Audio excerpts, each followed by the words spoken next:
Good morning, students.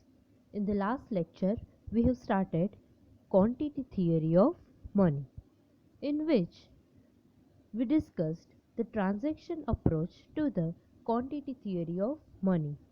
According to the transaction approach, it expresses the relationship between quantity of money and value of money when other things are constant, in which we have also discussed demand for money and supply of money. As I have told you, demand for money is different from the demand for commodities, because commodities છે એ directly આપણી needs છે એ satisfy કરે છે, but when we demand money, whenever exchange takes place, we need money, and that is why demand for money is different from the demand for commodities. The next was the supply of money. Supply of money includes two variables. The first is quantity of cash and the second is velocity of circulation of money in the economy. Velocity means speed of circulation of money, and that is why we can say that total supply means quantity of money into velocity of circulation of money. The next is the Fisher's equation of exchange. In the first book of Professor Irving Fisher, published in 1911, he expressed the relationship between the quantity of money and the price level, or we can say that the value of money. He expresses this relationship with the help of an algebraic equation, and that is why this equation is also known as the equation of exchange. Let us understand the equation. MV is equals to PT, or P is equals to MV divided by T. આપણે T ને છે એ side change કરીએ એટલે એ મલ્ટીપ્લિકેશનમાંથી ડિવિઝનમાં જશે, as you know, and that is why P is equals to MV upon T, where M means total quantity of money, which includes coins as well as the currency notes. V means velocity of circulation of money. P means price level, and T means total volume of transactions.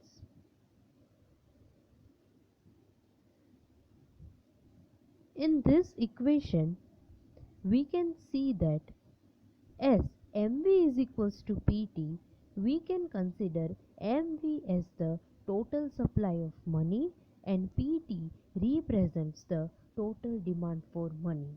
As I have told you, MV means supply of money, which includes the total quantity of money as well as the velocity of circulation of that money. That is why MV represents the total supply of money and PT means price level into total volume of transactions. Means during a particular period of time, માર્કેટમાં જેટલા પણ goods કે services છે એ purchase થયા છે એને total ટ્રાન્ઝેક્શન્સને price સાથે multiply કરીએ એટલે આપણને ટોટલ ડિમાન્ડ ફોર મની છે એનો ખ્યાલ આવી જાય. That is why PT represents the total demand for money and MV represents the supply of money. One important point from this equation is that quantity of money decides the price level, which means with the increase in the quantity of money, price will increase, and with the decrease in the quantity of money, price will decrease, because there is a direct relationship between the quantity of money and the price level. When T and V means total volume of transactions and velocity of money remains constant. Yes, quantity of money સાથે price level છે એ change તો થશે, પણ ક્યારે? જ્યારે total volume of transaction and velocity of circulation of money છે એ constant હોય ત્યારે. So we can say that there is a direct relationship between the quantity of money and the price level when P, T and V remains constant. But you can see in this equation that we haven't included the credit money, and that is why the extended version of the Fisher's equation also includes the credit money or the bank money. Let us see that. The extended version of the equation of the exchange is as you can see, mv plus m dash v dash is equals to pt, or p is equals to mv plus m dash v dash divided by t. Same આ જે last equation હતું ને same equation છે, but the difference is that we have included the bank money or the credit money, which is shown by the m dash and v dash, where m means total quantity of money and v means velocity of circulation of money, as you know. But m dash means bank money, v dash means velocity of circulation of bank money, P represents the general price level, and T means the total volume of transactions. From this point, the two important things from the equations are, the first is price level changes because there is a change in the quantity of money, otherwise price does not change. Price છે ને એ તો જ change થાય જો મનીની ક્વોન્ટિટીમાં change આવે, એમને પ્રાઇસમાં ક્યારેય changes ન આવે. And second point is the price level changes directly and with the same proportion as the change in the quantity of money. Means જેટલા proportionate change quantity of moneyમાં થશે ને એટલો જ change છે price levelમાં થશે. Say for example કે quantity of money છે એ 30% થી increase થાય છે તો price level બી 30% થી increase થશે. And if quantity of money છે એ 30% થી decrease થશે તો price level બી 30% થી decrease થશે. તો આ જે direct અને proportionate relationship છે between the quantity of money and price level, it is expressed in the terms of diagram. Let us see. The direct and proportionate relationship between money supply and price level can be represented diagrammatically as follows. Now I am going to explain the diagram. Listen to me carefully. On x-axis there is quantity of money. On y-axis there is a price level. A and E is the curve which shows the relationship between quantity of money and price level. કે એ curve છે એ આપણને different points છે એને combine કરીએ પછી મળે છે. Okay, નાઉ જ્યારે ક્વોન્ટિટી ઓફ મની એમ છે ત્યારે પ્રાઇસ લેવલ પી છે. હવે ક્વોન્ટિટી ઓફ મની જો ઇન્ક્રીઝ થઈને એમમાંથી એમ ડેશ થશે તો પ્રાઇસ લેવલ છે એ પેમાંથી ઇન્ક્રીઝ થઈને પી ડેશ થઈ જશે. And if quantity of money છે એ ઓપોઝિટ સિચ્યુએશન એમમાંથી ડિક્રીઝ થઈને એમ ડબલ ડેશ થઈ જશે તો પ્રાઇસ લેવલ છે એ પીમાંથી ડિક્રીઝ થઈને પી ડબલ ડેશ થઈ જશે. સો there is a direct relationship, એટલે જ્યારે બે વેરિયેબલ વચ્ચે પોઝિટિવ રિલેશનશિપ હોય ત્યારે એનો જે કર્વ છે એ અપવર્ડ સ્લોપિંગ હોય. રિમેમ્બર આપણે જ્યારે ઇલાસ્ટિસિટી ઓફ ડિમાન્ડમાં આ વસ્તુ કીધું હતું કે જ્યારે ડિરેક્ટ રિલેશનશિપ હોય ત્યારે એનો કર્વ છે એ અપવર્ડ સ્લોપિંગ હોય. સો here there is a direct relationship between quantity of money and price level. That is why the curve is upward sloping, which is shown by AE. B, C and D are the point where through which we got the curve AE. So I hope you understand this diagram. Now, to implement this theory, there are certain assumptions. કે આ થિયરીને implement કરતા પહેલાં આપણે અમુક જે અઝમ્પશન્સ છે એ consider કરવા પડે. Let us take one by one. Assumptions of the quantity theory of money. First is the price level.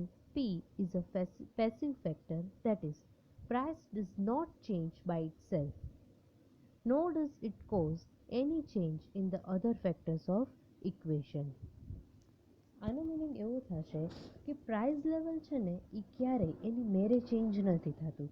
આપણે હમણાં જ ડિસ્કસ કર્યું હતું કે કોઈ બીજા ફેક્ટર્સ છે, say for example quantity of મનીમાં ચેન્જ આવશે તો જ પ્રાઇસ લેવલમાં ચેન્જ આવશે, otherwise there will be no change in the price level.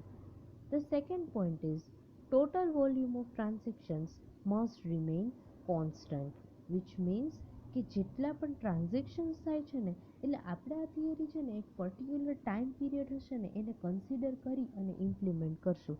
એટલે એ ટાઈમ ડ્યુરેશનમાં જે ટોટલ ટ્રાન્ઝેક્શન્સ થાય છે ને એને આપણે કોન્સ્ટન્ટ એટલે ફિક્સ રાખવાના છે કે એમાં કોઈ ચેન્જીસ થશે નહીં. ધ થર્ડ અઝમ્પશન ઇઝ કે velocity of circulation of money should also remain the same. But before that let me tell you કે આપણે જે સેકન્ડ પોઈન્ટ કીધો કે total volume of transaction must remain constant, તો આ ટોટલ વોલ્યુમ ઓફ ટ્રાન્ઝેક્શન્સ છે એને કયા કયા ફેક્ટર્સ અફેક્ટ કરે છે? ફર્સ્ટ છે એક્સટેન્ટ ઓફ બાર્ટર. જો બાર્ટર સિસ્ટમ થ્રુ ટ્રાન્ઝેક્શન થતા હશે તો મનીને રિલેટેડ ટ્રાન્ઝેક્શન્સ છે ને એમાં ચેન્જ આવશે. Barter system means goods again goods and services against services. હવે જો વધારે ને વધારે ટ્રાન્ઝેક્શન્સ છે એ બાર્ટર સિસ્ટમ થ્રુ થશે તો મનીનું ક્યાંય એક્ઝિસ્ટન્સ જ નથી, which means with the increase in the transactions of barter, transactions with the money will decrease. અને જો બાર્ટર ટ્રાન્ઝેક્શન ડિક્રીઝ થશે તો મનીના ટ્રાન્ઝેક્શન્સ છે એ ઇન્ક્રીઝ થશે. Second factor which affect the total volume of transaction is extent of employment of the factors of productions, which means કે તમે કેટલા factors of productions છે એ એમ્પ્લોય કર્યા છે for the manufacturing of a particular goods or services, કે total તમે કેટલા factors, આપણે land, labour, capital, entrepreneur, fuel છે કે ઇલેક્ટ્રિસિટી છે, રો મટીરિયલ છે, આ બધા ફેક્ટર્સ કેટલા એમ્પ્લોય કરી છે ને એના બેઝડ ઉપર ટોટલ વોલ્યુમ ઓફ ટ્રાન્ઝેક્શન્સ છે એ ડિપેન્ડ કરે. The next point we can consider technique of production or the efficiency of the management, કે કઈ ટેકનિકથી તમે પ્રોડક્શન કરો છો. If you are still applying the old and traditional techniques of production, it may affect the total number of transactions.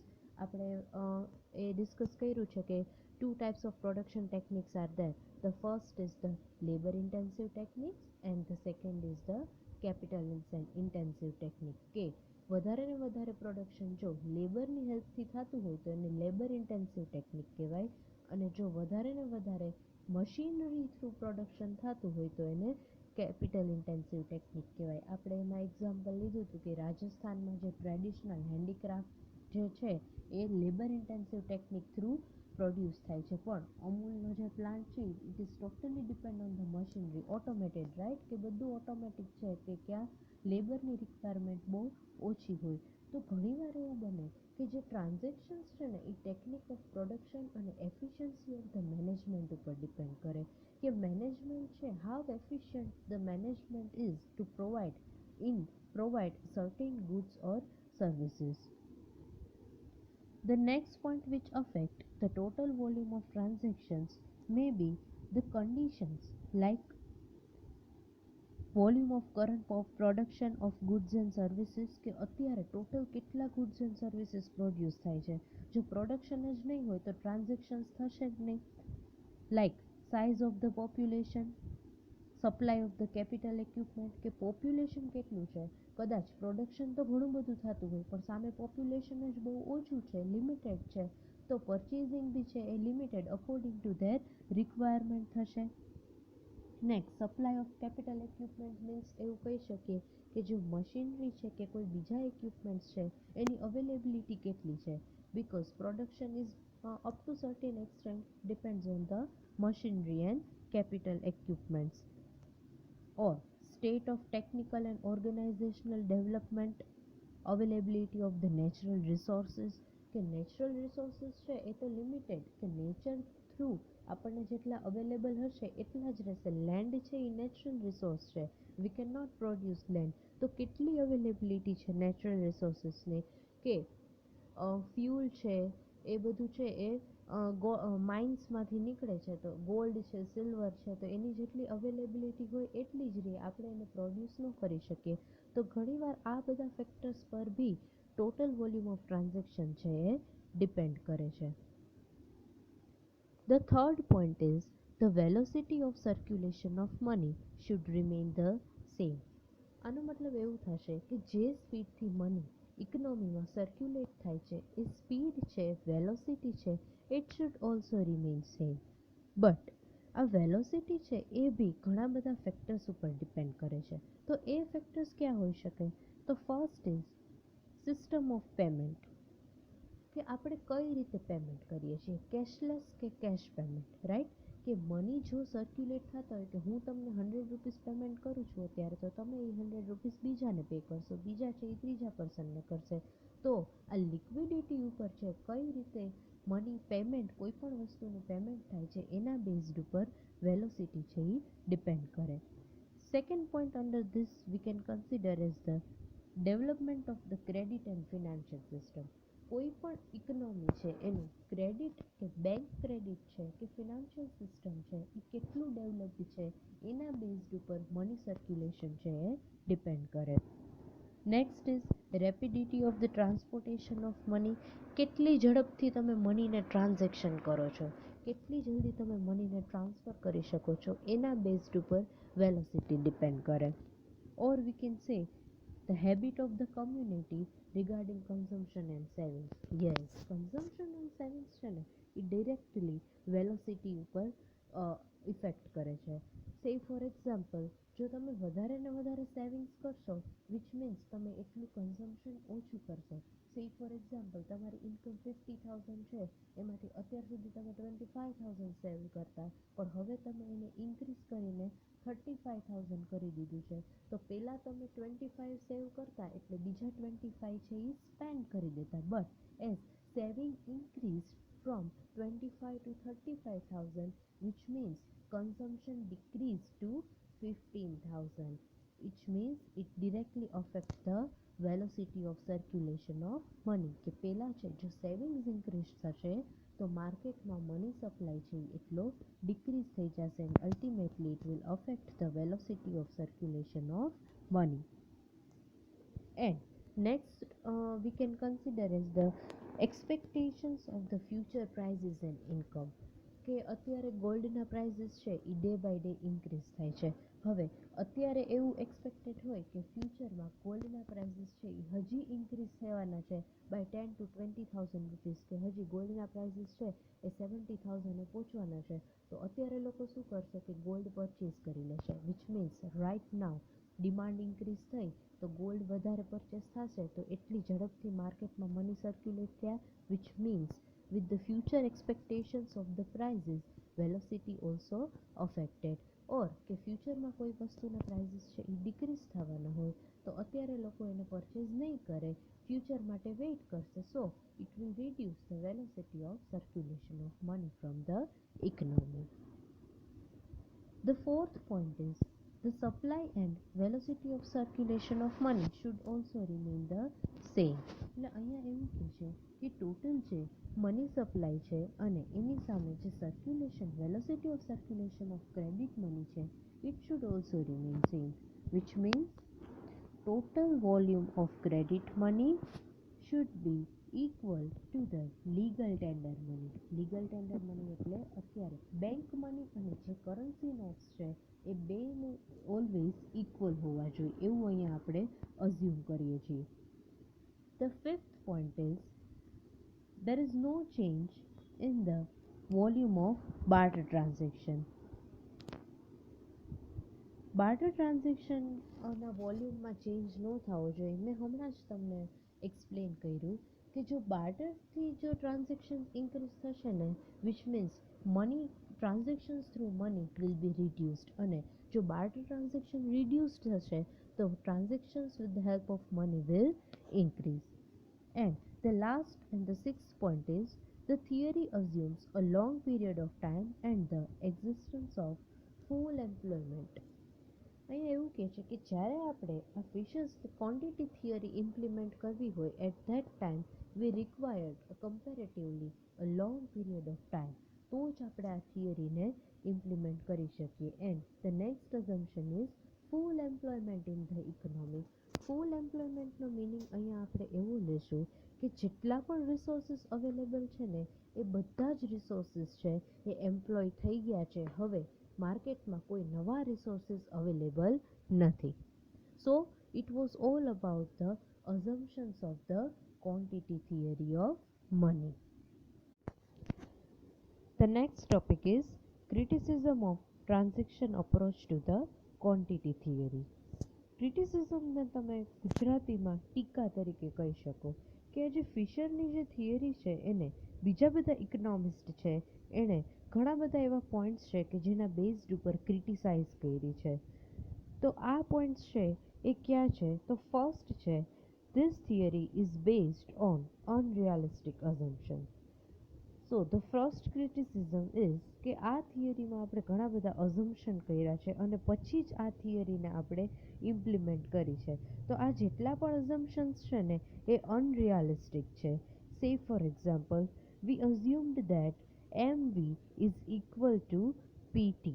આપણે ઇક્વેશનમાં જોયું કે MV એટલે supply of money should be equal to PT means demand for money. But there is nothing new in this point, કે ફિશરે એવી કોઈ નવી વાત નથી કરી. કોઈ પણ કોમોડિટી છે એની માર્કેટમાં પ્રાઇસ ક્યારે ડિટરમાઇન થાય? જ્યારે ડિમાન્ડ અને સપ્લાય બે ઇક્વલ થાય ત્યારે પ્રાઇસ છે એ માર્કેટ પ્રાઇસ તરીકે કન્સિડર થાય. તો સેમ વે મનીની વેલ્યુ ક્યારે ડિટરમાઇન થાય? જ્યારે demand for money is equals to the supply of money. So there is nothing new said by the Fisher in this equation. Moreover to this, આપણે અહીંયા એવું assume કર્યું કે total volume of transaction that is T should remain constant, but which is not possible. કે કેટલા transaction માર્કેટમાં થશે ને એ તમે ક્યારેય કોન્સ્ટન્ટ કે it doesn't remain same.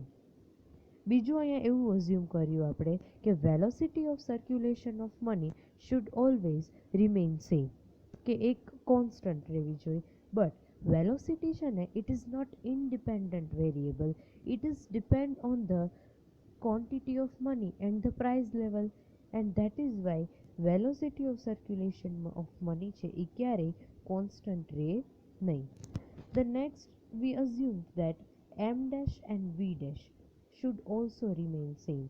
M dash means quantity of the bank money and V dash means circulation of the bank money, velocity of circulation of the bank money. પણ M dash અને V dash છે એ ક્યારેય same ન હોઈ શકે. એનું reason છે કે બેંક જે ક્રેડિટ મની છે, બેંક મની એ બીજાને જ્યારે બેંક લેન્ડ કરે છે ત્યારે કમર્શિયલ બેંક છે એ એના ઉપર ઘણી બધી કન્ડિશન્સ ઇમ્પ્લિમેન્ટ કરે છે કે તો જે ક્રેડિટ મની છે એ માર્કેટમાં કેટલી સ્પીડથી સર્ક્યુલેટ થશે એ કમર્શિયલ બેંક્સની કન્ડિશન ઉપર ડિપેન્ડ કરે.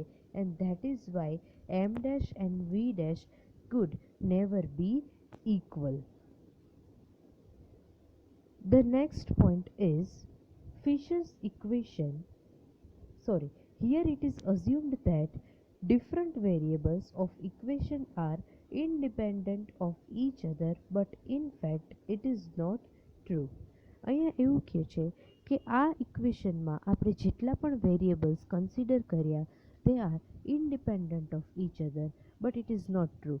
Say for example, we have said that કે quantity of money માં change આવશે એટલે price level છે એ change થશે, but it is not necessary all the time. એવું નથી કે ક્વોન્ટિટી ઓફ મની ઇન્ક્રીઝ થાય તો પ્રાઇસ ઇન્ક્રીઝ જ થાય, અને ક્વોન્ટિટી ઓફ મની એટલે એમ ડિક્રીઝ થાય તો પ્રાઇસ લેવલ ધેટ ઇઝ પી છે એ ડિક્રીઝ જ થાય. ઘણીવાર એવું બન્યું છે કે પ્રાઇસ લેવલ છે એ ઇન્ક્રીઝ થયું હોય, but not because of the increase in the quantity of money, but because of the increase in the velocity of circulation of money. કે મનીની ક્વોન્ટિટી છે ને એ કોન્સ્ટન્ટ હોય, પણ એની જે સર્ક્યુલેશન છે ને સ્પીડ એ ઇન્ક્રીઝ થઈ હોય તો પણ પ્રાઇસ લેવલ છે એ ઇન્ક્રીઝ થાય. બિકોઝ જ્યારે માર્કેટમાં વધારે સ્પીડથી મની સર્ક્યુલેટ થાય એટલે એની પ્રાઇઝીસ છે એ ઇન્ક્રીઝ થાય.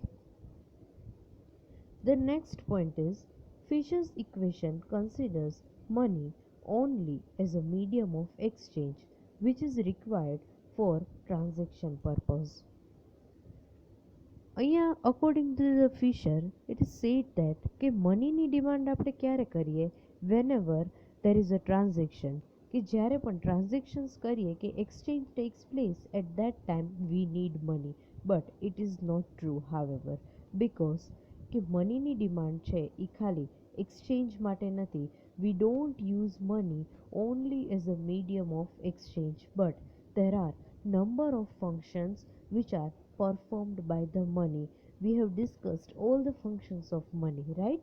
કે મનીની ડિમાન્ડ આપણે એક્સચેન્જ માટે નહીં, but sometimes we required money for storing value, right? Standard of deferred payment છે, મેજર ઓફ વેલ્યુ છે, આ બધા છે એ મનીના ફંક્શન્સ છે. So we need money not only for the purpose of transaction.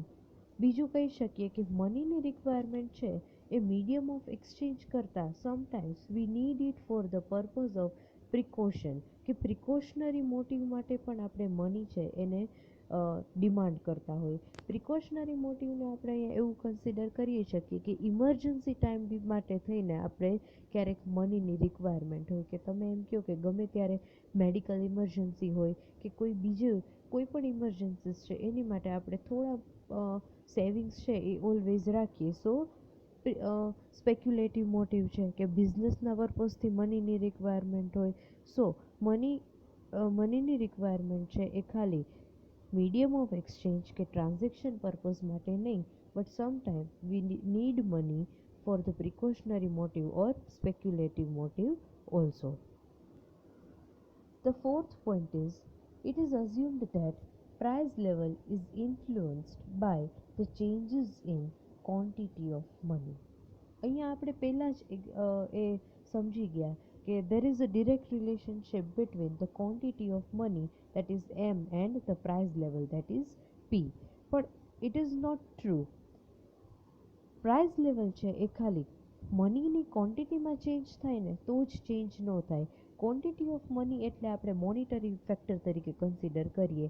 એટલે અહીંયા એવું કહે છે કે price level always changes because of the monetary factors, but there are number of non-monetary factors which also influence the price level, like taste and preference of the customer, habit of the customer, technique of the production, fashion છે, current market trend છે. આ બધા non monetary factors છે કે જે prices છે એમાં change કરે છે.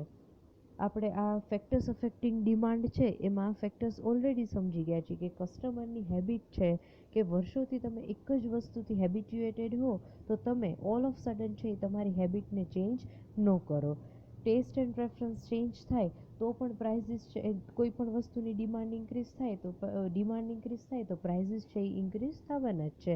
સો all these non monetary factors also influence the price level. The fifth point is, it does not consider the rate of interest. હવે આની માટે એક આપણે આખી પ્રોસેસ સમજીએ કે સે ફોર એક્ઝામ્પલ મારી પાસે 10 lakhs રૂપીસ છે અને મારી પાસે 2 ઓપ્શન છે. કાં તો હું આ 10 lakhs રૂપીસને કોઈ પર્સનને લેન્ડ કરીશ અને એના પાસેથી ઇન્ટરેસ્ટ રિસીવ કરીશ, અને કાં પછી આ 10 lakhs રૂપીસ છે એને હું કોઈ જગ્યાએ ઇન્વેસ્ટ કરીશ, કોઈ કેપિટલ ઇન્વેસ્ટમેન્ટ કરીશ અને એમાંથી હું કંઈક ઇન્કમ રિસીવ કરીશ. તો હવે ફિશરની થિયરી છે ને એમાં ક્યાંય રેટ ઓફ ઇન્ટરેસ્ટને કન્સિડર નથી કર્યું, બિકોઝ રેટ ઓફ ઇન્ટરેસ્ટ છે એ ડિરેક્ટલી ક્વોન્ટિટી ઓફ મની સાથે રિલેટેડ છે. હાઉ? કે મેં કીધું કે આ 10 લાખ રૂપીસ છે, હવે રેટ ઓફ ઇન્ટરેસ્ટ છે એ માર્કેટમાં ઓછા છે. શું કામ? તો માર્કેટમાં ક્વોન્ટિટી ઓફ મની છે એ ઇન્ક્રીઝ થઈ ગઈ છે. હવે માર્કેટમાં જો જોઈએ એટલા મની અવેલેબલ હોય તો તમે કોઈ પર્સનને એમ કહો કે હું તને અત્યારે 10 લાખ રૂપીસ આપું છું 15% રેટ ઓફ ઇન્ટરેસ્ટે, બટ માર્કેટમાં કોઈ બીજા પાસેથી જો 10% રેટ ઓફ ઇન્ટરેસ્ટે મની અવેલેબલ હોય તો એ પર્સન તમારી પાસેથી મની છે એ બોરો નહીં કરે. And that is why rate of interest છે એ ક્વોન્ટિટી ઓફ મની સાથે રિલેટેડ છે. સો ક્વોન્ટિટી ઓફ મની ઇન્ક્રીઝ થશે તો રેટ ઓફ ઇન્ટરેસ્ટ છે એ ડિક્રીઝ થશે, અને ક્વોન્ટિટી ઓફ મની છે એ ડિક્રીઝ થશે તો રેટ ઓફ ઇન્ટરેસ્ટ છે એ ઇન્ક્રીઝ થઈ જશે. અને આપણે ઓપોઝિટ સેન્સમાં લઈએ કે સે ફોર એક્ઝામ્પલ માર્કેટમાં રેટ ઓફ ઇન્ટરેસ્ટ વધારે હશે તો હું ઇન્વેસ્ટ કરવાને બદલે કોઈને લેન્ડ કરીશ, અને જો માર્કેટમાં રેટ ઓફ ઇન્ટરેસ્ટ સાવ ઓછા હશે બિકોઝ ક્વોન્ટિટી ઓફ મની છે એ વધારે છે તો હું બીજાને લેન્ડ કરવાને બદલે હું એ મનીને ક્યાંક ઇન્વેસ્ટ કરીશ so that I can earn more income out of the money. But અહીંયા ફિશરના ઇક્વેશનમાં ક્યાંય રેટ ઓફ ઇન્ટરેસ્ટ છે એને કન્સિડર કર્યો નથી. The sixth point is Fisher's theory is static. અહીંયા જ્યારે આપણે એક રિલેશનશિપનું મેં એક આખું આપણે સ્ટેટમેન્ટ કે સેન્ટેન્સ સમજ્યા કે according to this theory there is an direct relationship between the quantity of money and the price level when all other factors remain constant, or we can say that there is an indirect relationship between the quantity of money and its value when all other factors remain constant. But આપણે અહીંયા જે other factors remain constant કીધું ને, it is not true. Why? Because we live in a dynamic society. Dynamic એટલે ever changing. આપણે એવી સોસાયટીમાં એવી ઇકોનોમીમાં રહીએ છીએ કે જે ક્યારેય સ્ટેટિક છે જ નહીં, સ્થિર છે જ નહીં. It changes continuously, it changes constantly, and that is why in this dynamic economy we cannot apply the static theory which is given by the Fisher. So this assumption is again not true or possible to implement. The seventh point is this theory is based on the unrealistic assumption of full employment. મેં જે તમને કીધું કે ફૂલ એમ્પ્લોયમેન્ટનો meaning એવો થશે કે હવે જો મારે ફર્ધર ફેક્ટર્સ ઓફ પ્રોડક્શન કે રિસોર્સિસની રિક્વાયરમેન્ટ હોય તો હવે માર્કેટમાં અવેલેબલ ન હોય, એટલે મારી પાસે જેટલા રિસોર્સિસ અવેલેબલ છે ને એના થ્રુ જ મારે પ્રોડક્શન કરવાનું રહેશે. સે ફોર એક્ઝામ્પલ લેબર્સનું એક્ઝામ્પલ લઈએ કે જો હવે મારે પ્રોડક્શન વધારવું હોય તો માર્કેટમાં નવા લેબર્સ અવેલેબલ નથી. ઇટ મીન્સ કે જો એક્સ્ટ્રા ફર્ધર પ્રોડક્શન માટે મારા જે એક્ઝિસ્ટિંગ લેબર્સ છે ને એને જ મારે વધારે પેમેન્ટ કરી અને પ્રોડક્શન કરાવવું પડશે. હવે જો હું મારા એક્ઝિસ્ટિંગ લેબર્સને એક્સ્ટ્રા પેમેન્ટ કરીશ તો મની સપ્લાય એટલો માર્કેટમાં વધી ગયો, અને મની સપ્લાય વધશે તો પ્રાઇસ લેવલ બી વધશે. શું કામ? કે મારે જો લેબર્સને એક્સ્ટ્રા પેમેન્ટ કરવું પડશે for the further production, it means cost of production increase થાય, અને કોસ્ટ ઇન્ક્રીઝ થાય તો પ્રાઇસ બી ઇન્ક્રીઝ થાય. પણ જો માર્કેટમાં ફૂલ એમ્પ્લોયમેન્ટ ન હોય તો ફૂલ એમ્પ્લોયમેન્ટ ન હોય એનો મતલબ કે જો ફર્ધર પ્રોડક્શનની રિક્વાયરમેન્ટ હોય તો હું માર્કેટમાંથી નવા લેબર્સ છે એને અપોઇન્ટ કરી શકીશ, વિચ મીન્સ નવા લેબર્સને અપોઇન્ટ કરીશ તો માર્કેટમાં એટલો મની સપ્લાય ઇન્ક્રીઝ થયો, પણ મની સપ્લાયની સાથે સાથે પ્રોડક્શન બી ઇન્ક્રીઝ થયું જ ને, કે નવા લેબર્સ અપોઇન્ટ કર્યા એટલા લેબર્સ છે એ વધારે પ્રોડક્શન કરશે, એટલે બે સાથે સેટ ઓફ થઈ ગયું. તો સામે પ્રાઇસ લેવલ છે એ ઇન્ક્રીઝ નહીં થાય. શું કામ?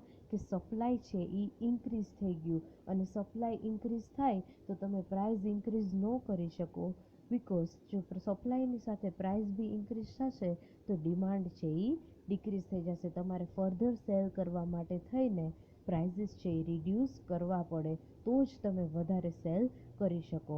એટલે આ જે ફૂલ એમ્પ્લોયમેન્ટનું અઝમ્પશન છે ને, ઇટ ઇઝ અગેન અનરિયાલિસ્ટિક.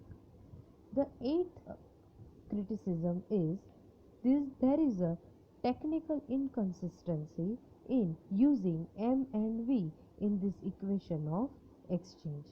અહીંયા એવું કહે છે કે એક ટેકનિકલ ઇનકન્સિસ્ટન્સી છે in using the M and V. M એટલે quantity of money and V એટલે વેલોસિટી ઓફ મની. અહીંયા આપણે જ્યારે ક્વોન્ટિટી ઓફ મની છે ને, we assume the quantity of money at a given point of time and we assume the velocity of money over a period of time. એનો મતલબ એવો થયો કે ક્વોન્ટિટી ઓફ મની છે ને એ એક આપણે પર્ટિક્યુલર પોઈન્ટ ઓફ ટાઈમ માટે અઝ્યુમ કરીએ છીએ અને વેલોસિટી છે ને એ over a period of time, કે જેટલા ટાઈમ ડ્યુરેશન માટે આપણે આ થિયરીને ઇમ્પ્લિમેન્ટ કરી છે ને એ આખા ટાઈમ ડ્યુરેશનની વેલોસિટીને આપણે કન્સિડર કરીએ છીએ. તો એવું ન થઈ શકે. કાં તો આપણે એમ અને વી એ over a period of time માટે અઝ્યુમ કરવું જોઈએ અને કાં તો એમ અને V both should be assumed for a given point of time. But here we assume M at a given point of time and V for a over a period of time. So there is a technical inconsistency in assuming the M and V. Ninth point is, this theory fails to explain why the prices of all goods and services do not move in the same direction. Prices છે ને બે ટાઈપ્સની હોય. એક તો relative prices હોય અને એક general price level હોય. રિલેટિવ પ્રાઇઝીસ એટલે એકબીજાના ઉપર પ્રાઇઝીસ છે ને એ ડિપેન્ડ કરે અને જનરલ પ્રાઇઝ એટલે આપણે આ રિલેટિવિટીનો કન્સેપ્ટ છે ને એ કન્સિડર નથી કરતા, પણ જનરલ આ વસ્તુની પ્રાઇસ છે એમાં આટલો ઇન્ક્રીઝ થયો, શું કામ એ નહીં પણ આ વસ્તુમાં આટલો ઇન્ક્રીઝ થયો, આ કોમોડિટીમાં છે એ આટલો ઇન્ક્રીઝ થયો. પણ જો પ્રેક્ટિકલ પોઈન્ટ ઓફ વ્યૂથી વિચારીએ ને તો relative price level, the study of the relative price level is more important than the study of the general price level. But in this theory, we do not focus on the relative price level, but we focus more on the general prices of the goods and services. And this theory does not explain that why the prices of all the goods and services do not move in the same direction. સે for example કે relative price level એટલે આપણે એવું કહી શકીએ કે clothes છે, cotton clothes છે, એના પ્રાઇઝીસ ઇન્ક્રીઝ થયા. પણ શું કામ ઇન્ક્રીઝ થયા? બિકોઝ જે કોટન છે કે જેમાંથી જે કોટન રો મટીરિયલ છે જેમાંથી કોટનના ક્લોથ્સ બને છે એની જ પ્રાઇસ ઇન્ક્રીઝ થઈ હોય તો બટ ઓબ્વિયસ છે કે કોટન ક્લોથ્સની પ્રાઇસ ઇન્ક્રીઝ થવાની જ છે. બટ આવું આપણે ક્યારેય કન્સિડર નથી કરતા કે શું કામ બધા જ કોમોડિટી છે એની પ્રાઇઝીસ છે એ સેમ ડાયરેક્શનમાં ચેન્જ નથી થતી. બિકોઝ દરેક કોમોડિટી છે એ ડિફરન્ટ ટાઈપ્સના રો મટીરિયલમાંથી મેન્યુફેક્ચર થાય છે અને એ કોમોડિટીની પ્રાઇસ છે એ એના રો મટીરિયલ ઉપર ડિપેન્ડ કરે છે. The 10th assumption is, this theory does not provide an adequate tool of the forces which bring about changes in the value of money.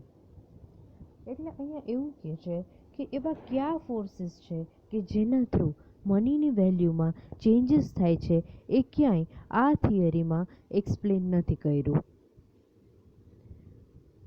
સે for example, it explains what the price level is at a particular moment or in a particular period of time, but it does not explain the process through which the quantity of money has changed and it affect the price level.